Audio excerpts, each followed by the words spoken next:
On nous parle du flow comme quelque chose de scientifique. Mais si c'était plus simple qu'il n'y paraissait? Et si le vrai déclencheur, finalement, c'était de lâcher prise? Quand j'ai pour la première fois entendu parler du flow, je me suis dit ah ouais, ça en jette quand même.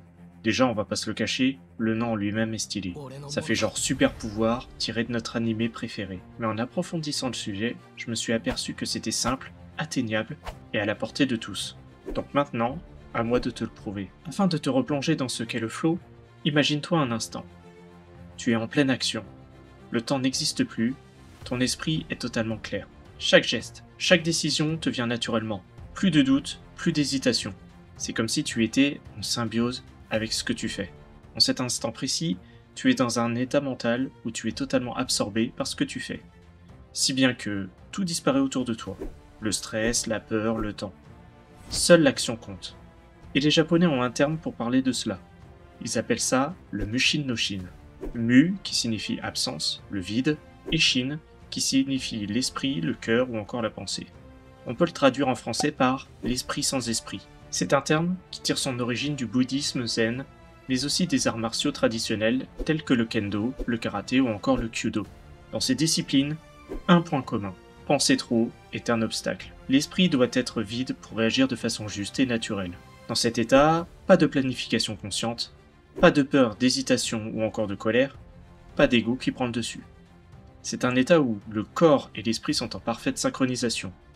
Les actions se produisent naturellement, spontanément, comme si on les anticipait. L'adaptation aux circonstances est immédiate. Alors, ça ne vous rappelle rien? Je suis sûr pourtant que vous avez déjà vécu cette sensation.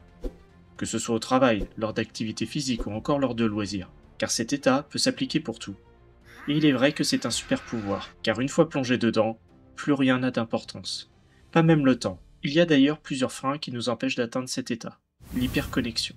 Tous les jours, on est bombardé de notifications en tout genre. Des messages, des sollicitations. Et cela a trois conséquences majeures. Une difficulté à nous concentrer, une fragmentation de notre attention et une surstimulation cognitive. Ainsi, si vous êtes à fond sur un projet et que vous voyez des notifications pop sur votre téléphone, c'est déjà trop tard, votre cerveau a décroché. On a ensuite le multitâche. Je vais peut-être en décevoir certains, mais le cerveau n'est pas fait pour faire plusieurs choses à la fois.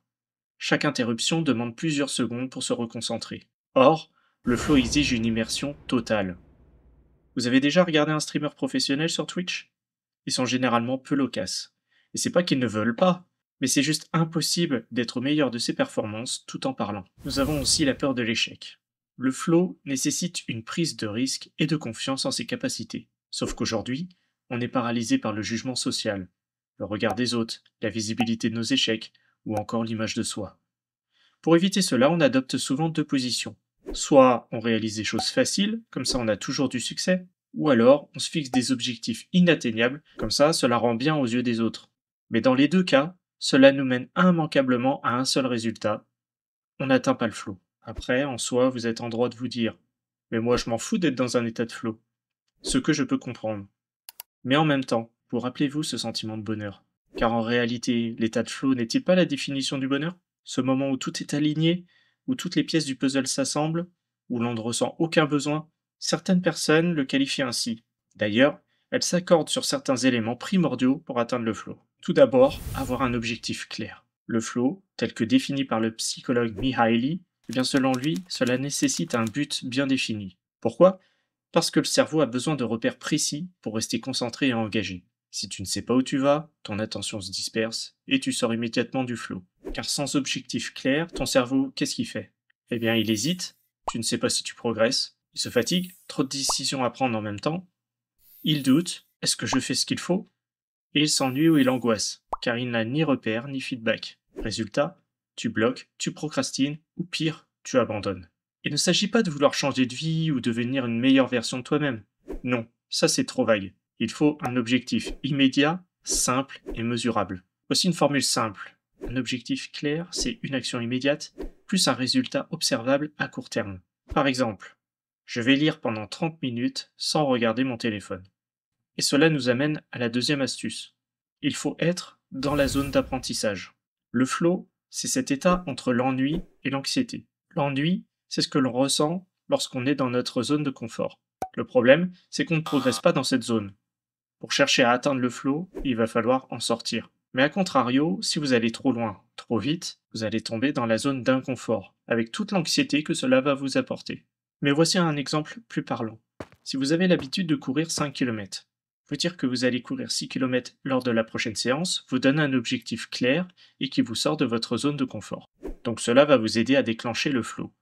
Mais si au contraire vous voulez vous fixer 25 km pour la prochaine séance, vous allez déjà sentir l'angoisse et les questions telles que vais-je y arriver? Mes jambes vont-elles suivre le rythme? Etc.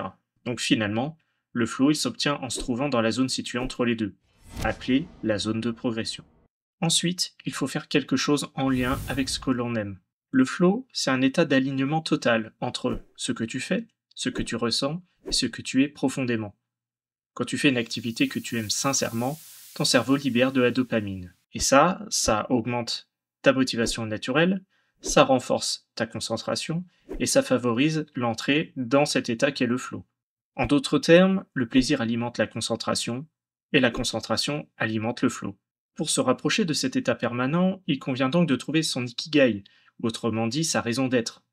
Je ne vais pas développer ce sujet dans cette vidéo, mais n'hésite pas à me dire dans les commentaires si cela t'intéresserait. Retiens juste que dans une époque où beaucoup font les choses par devoir, par statut ou par obligation, le plaisir et l'alignement personnel deviennent rares. Mais le flow n'apparaît pas dans le faux. Il vient quand tu joues ta propre partition, pas celle des autres. Ensuite, il s'agit de renouer avec la surprise.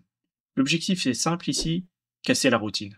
Pourquoi? Car la routine, c'est un mode de pilote automatique, alors que le flow, c'est un mode de pilote ultra conscient. Quand tu fais une action routinière, métro, boulot, dodo, ton cerveau économise de l'énergie. Il fonctionne en basse fréquence, presque en veille cognitive. Résultat, il ne s'implique pas d'émotion, pas de défi, pas de flow. Tu peux faire une tâche pendant 3 heures sans t'en souvenir, mais tu n'étais pas en flow. Non, tu étais en mode zombie.